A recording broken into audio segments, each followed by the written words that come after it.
What's up, YouTubes? This is the Realist. This video is going to be on my own religious beliefs as an example towards my previous video about how to properly explain your own religion to somebody and how to disagree with somebody who has different religious beliefs with you without being offensive, rude, or forceful. This is the second time I've tried to record this video. The first time, my cat decided to indulge us with its presence and scare the living crap out of me. But I'm trying again. Hopefully my cat's done trolling me.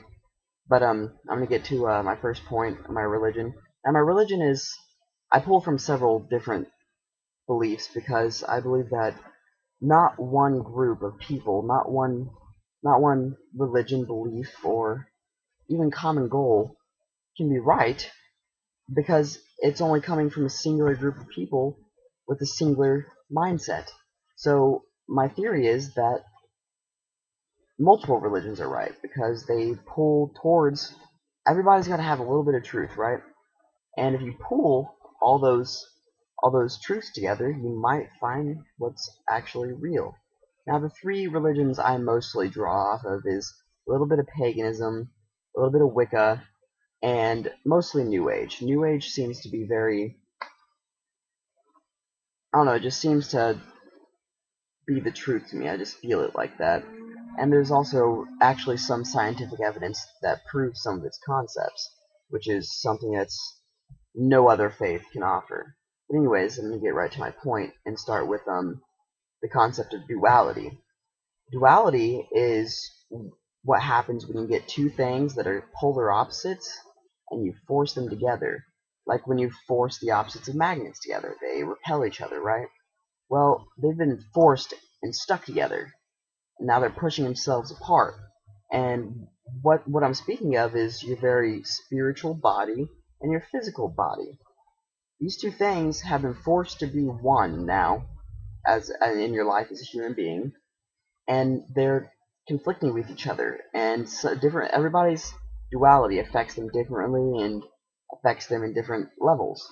Like I have a lot of issues with mine, and the fact that I have issues with like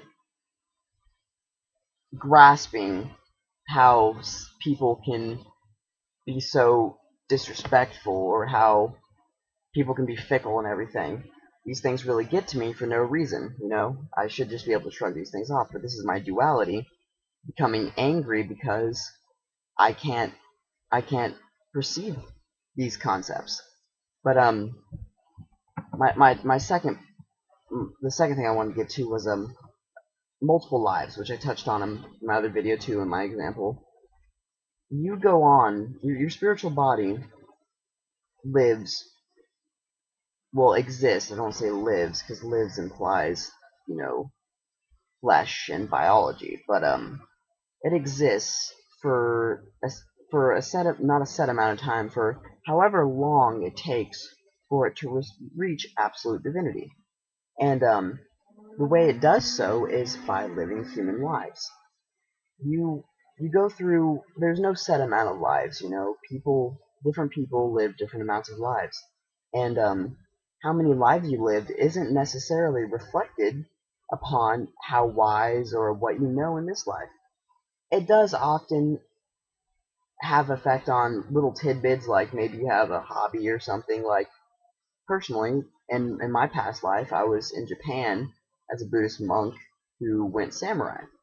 And I, to this day, I love samurais, you know. I love the Japanese culture. I have taken the vows of Bushido even. And this is because these things were so important to me in my last life that energy followed me into this one. But it's not always that case, and it could be with different things and any kinds of subjects. Anyways, these you go through these lives to learn your lessons and reach absolute divinity.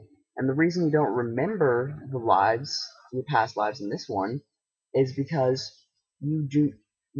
If you remembered all the lessons and all the worldly knowledge that you received from all the different lives that you've shown, you would be a very wise person. And someone that wise would know very well how to handle situations with limited amount of stress and emotional damage. But you see, stress, emotional damage, and just things that upset us are what really make us learn. So when we plan a situation before we enter life, when we plan a situation for ourselves to learn this lesson, we would not we would handle the situation so well that we wouldn't learn the lesson from the situation. And yes, your soul, you yourself plan your entire life before you even enter it. And this isn't predestination because it can change. Um, you make these contracts with all sorts of different people, your spiritual family mostly. Your spiritual family are other entities, other spirits that have followed you around and played different roles, minor and major in your lives and everything, and you to them. They could your spiritual family could be someone who a lot of times lovers stay together. They continue being together and learning lessons together and lessons together. Rather, in one life they might be extreme lovers, and in other ones they might be brother and sister. It's very very. It just depends on how you want to learn something and how you want to perceive somebody. Um, another thing is you you you your spiritual family always have some, not always, that's a bad word. Always have, not always, again, sorry, will usually try or usually have some effect on your life, big or small, noticed or unnoticed. They still have this energy to use. They're that close, and so you make all these contracts with these different entities, and you live your next life, and you learn the lessons you need to learn. Um, and then there's back to your duality of having your spiritual body and your physical body as one, and then conflicting everything. There are people you can have predispositions towards either one to begin with. Like there are those born with more of a physical personality who live more in physical emotions and are less spiritually aware. And this is not a bad thing.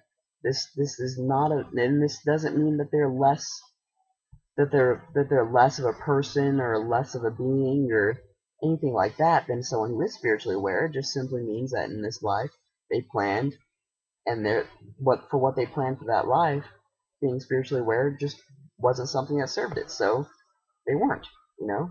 And anyways, your physical body's emotions and things that pull your duality towards the physical side are mostly ego-based emotions.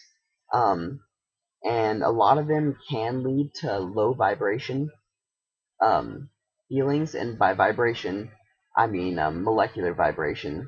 Sorry, I missed this point before I got to here. I'm going to go back a second and come back to this. But molecular vibration is a way of judging spiritual awareness. Now, every molecule vibrates at a frequency. This is a fact of physics, proven fact that physics has made. And all this vibration, it the different frequencies can be very low or very high. Now, inanimate objects such as the table, my knife, a cup, they all vibrate at the same frequency. At the same frequency as other things, like the knife is made of steel. So all steel molecules will vibrate at the same frequency unless it is possible to change this frequency through different manners of science and everything. This isn't set in stone, but to begin with is what I'm speaking of. This piece of steel that makes the blade, its molecules vibrate at the same frequency as another piece of steel. Same with the cup and the wood on a table. It's but living things, intelligent beings, and the only intelligent beings on this planet as us, humans, they vibrate at different frequencies. Now you would think, we're all humans with the same race, our skin is made of the same proteins and everything, our hair, we have the same general biology and makeup, differing with gender. You would think the same thing would apply to us, but no. All humans vibrate at a different frequency. Some high, some low. Now, there's been no actually proven reason for this. The New Age offers a reason that I find to be quite logical and makes sense. If you vibrate at a low frequency, and most who have been proven to vibrate at low frequencies, they are also more worldly and everything, and are oftentimes very depressed all the time, or very angry all the time, or and these are people who are stuck in low vibration. And high vibration people, they're very spiritually aware. They experience a lot of joy and love in their life, and they have contact with spirit, and in some manner, in some form, and they usually have varying. I'm going to use some terminology that makes people just look away. Just bear with me, and please just try to hear the logic of my words. But they usually have some sort of psychic gift, be it clairvoyance, they dream, they have premonitions, they have, and each one of these gifts can be to different degrees, and some are, and anyways, so back to my well, actually, I'm running about 12 minutes here, and YouTube won't let me upload anything more than 15 minutes, so before I get on to this next point, I'm going to stop it here and start recording the next video. Alright, laters, YouTube.